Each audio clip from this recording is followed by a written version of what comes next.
नमस्कार मित्रांनो, पुन्हा एकदा स्वागत आहे तुमचं आपल्या यूट्यूब चॅनलवर. आलो आहे एक नवीन कलम घेऊन, कलम 6. तर पाहूया कलम 6 काय सांगते. कलम 6 म्हणते की पाकिस्तानमधून भारतामध्ये स्थलांतरित व्यक्ती, अशा व्यक्ती भारताचा नागरिक असेल की नाही, किंवा त्याला भारताचं नागरिकत्व पाहिजे असेल तर त्यासाठी कोणत्या अटी पूर्ण करणं आवश्यक आहे, यासाठी कलम 6 मध्ये सांगण्यात आलेलं आहे. ती व्यक्ती, त्याचे पालक, त्याचे आजी आजोबा यापैकी कोणाचाही जन्म अखंड भारतात झालेला असावा, म्हणजे अनडिवायडेड इंडिया.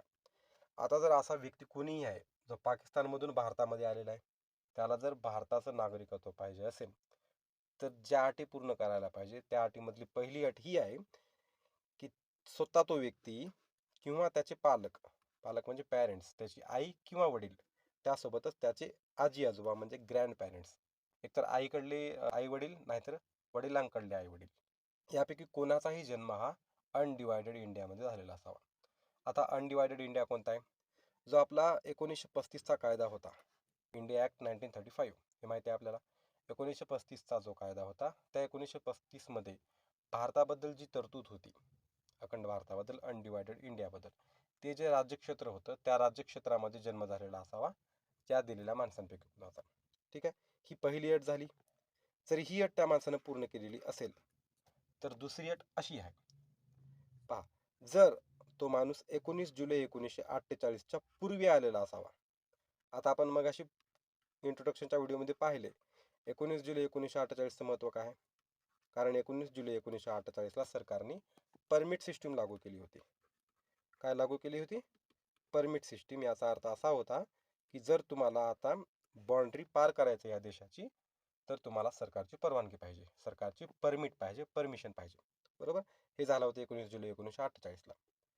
मग हे जे आपण कलम 6 पाहतोय त्यानुसार जर दुसरी अट ही होती, जर तो माणूस 19 जुलै 1948च्या पूर्वी आलेला असावा, म्हणजे परमिट सिस्टीम लागू होण्याच्या अगोदर आलाय, म्हणजे तो त्याच्या मनावर चालाय, सरकारने त्याला हे म्हटलं नाही, तर अशा माणसाला स्थलांतर केलेल्या तारखेपासून भारतात वास्तव्य करीत असेल तर नागरिकत्व. म्हणजे जो माणूस तेव्हापासून आलाय, समजा तो 18 जुलै 1948ला आला असेल, 18 जुलैला आलाय आणि तेव्हापासून 26 जानेवारी 1950 पर्यंत जर तो राहतोय भारतामध्ये तर तो त्याच प्रकारे भारताचा नागरिक आहे. खतम. 19 जुलै 1948 ही परमिट सिस्टीम लागू होण्याच्या अगोदर जर तो माणूस भारतामध्ये आला असेल आणि त्याचे आई वडील, स्वतः तो किंवा त्याचे आजी आजोबा यापैकी कोणीही अखंड भारतामध्ये अनडिवायडेड इंडियामध्ये जन्मला असेल तर तो माणूस भारताचा नागरिक आहे. ही दुसरी अट होती. आणि जर समजा तो माणूस 19 जुलै 1948 नंतर आलाय तर त्यासाठी काय आहे? त्यासाठी काय आहे की स्थलांतर केल्यानंतर कमीत कमी 6 महिने भारतात वास्तव आणि त्यानंतर नागरिकत्वाची मागणी करावी लागेल. त्याला कमीत कमी 6 महिने भारतामध्ये राहावे लागेल. ठीक आहे, आणि राहिल्यानंतर त्याची नोंदणी करावी लागेल, त्याला स्वतःला रजिस्टर करून घ्यावं लागेल as a citizen of India, तेव्हा मग त्याला भारताचं नागरिकत्व भेटेल. तर मग अशा प्रकारे कलम 6 मधल्या तरतुदी आहेत. खूप सोप्या तरतुदी आहेत, काही यामध्ये अवघड नाही. कलम 6 जर बघायला गेलं तर पाकिस्तानमधून भारतामध्ये आलेल्या व्यक्तीबद्दल आहे. त्यासाठी त्याच्याकडे दोनच कंडिशन आहेत. एकतर तो, त्याचे आजी आजोबा, त्याचा आई वडील यापैकी कोणीही अनडिवायडेड इंडियामध्ये जन्मलेला असावे. आणि ही अट पूर्ण केल्यानंतर त्याचे दोन भाग पडतात. 19 जुलै 1948च्या पूर्वी आला असेल तर तो आतापर्यंत राहतोय संविधानाच्या अंमलबजावणीपर्यंत, तर तो भारताचा नागरिक आहे. पण जर तो नंतर आला असेल 19 जुलै 1948च्या, तर त्याला 6 महिने भारतात राहावे लागेल आणि त्यासाठी त्याला नोंदणी करावी लागेल as a citizen of India. तर मग संविधानामध्ये याबद्दल काय तरतूद आहे आपण पाहू. पाकिस्तानातून स्थलांतर करून भारतात आलेल्या विवक्षित व्यक्तींचे नागरिकत्वाचे हक्क. अनुच्छेद 5 मध्ये काहीही असले तरी जी व्यक्ती आता पाकिस्तानात समाविष्ट असलेल्या राज्यक्षेत्रातून स्थलांतर करून भारताच्या राज्यक्षेत्रात आलेली आहे ती व्यक्ती, म्हणजे अशी कोणती व्यक्ती जी पाकिस्तानमधून भारतात आलेली आहे शॉर्ट, ती व्यक्ती जर तिचा अथवा तिच्या मातापित्यांपैकी किंवा तिच्या आजी आजींपैकी कोणाही एकाचा गव्हर्नमेंट ऑफ इंडिया ॲक्ट 1935 मुळात अधिनियमित केल्याप्रमाणे यात व्याख्या केलेल्या भारतात जर जन्म झालेला असेल, म्हणजे ह्यामध्ये जो भारत आहे त्या भारतात जर त्यांचा जन्म झाला असेल, कुणाचा, एवढ्या दिलेल्या व्यक्तींचा. ठीक आहे, ही पहिली अट होती.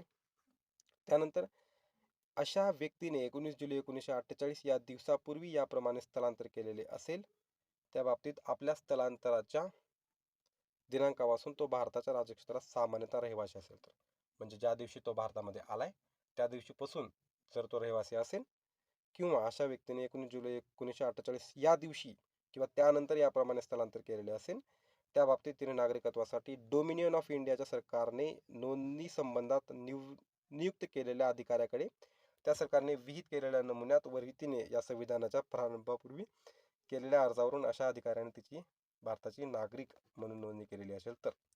हे बाकी ते कन्फ्यूज वाटतं.